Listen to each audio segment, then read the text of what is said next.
To the current presidential administration, climate change is one of the largest issues facing our country today, and one of the immediate effects of climate change are rising sea levels. CO2 emissions lead to rising temperatures, which then causes the ocean to rise due to melting ice caps and the expansion of water. Rising sea levels lead to the destruction of coastal cities and habitats, which could cause tremendous economic and environmental damage. The agricultural industry is the leading source of greenhouse gas emissions globally, and this is mostly due to unregulated and harmful farming techniques. In the United States, the leading source of carbon emissions are from transportation. The impacts of these issues can be diminished greatly through environmentally conscious legislation.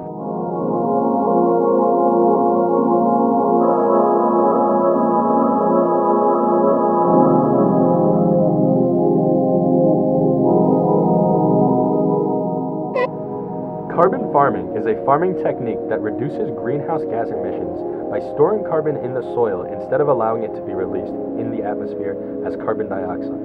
Carbon farming improves soil quality and maximizes crop yields. Project Drawdown has estimated that widespread effective carbon farming could potentially reduce carbon dioxide emissions by 23.2 gigatons by 2050.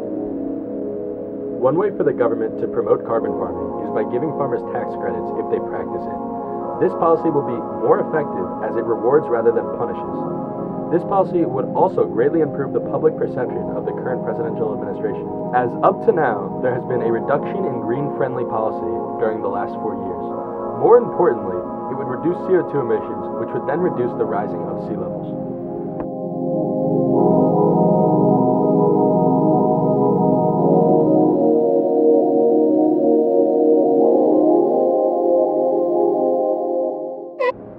Changing to electric cars is essential to reducing CO2 emissions as a country. Offering larger tax credits and a wider range of tax credits for more electric vehicles could potentially make it more effective. Large tax credits could incentivize car buyers to purchase an electric car. For example, my family and many of our family friends purchased a Nissan Leaf due to the tax credits which were offered to people who bought electric cars. For many people, the lack of availability of charging stations is what prevents them from buying an electric car. The federal government should also incentivize the construction of a comprehensive charging station system. If the federal government were to create policies, such as the one I have previously mentioned, state and local policymakers would potentially initiate similar policy, which would lead to an effective and comprehensive charging station system.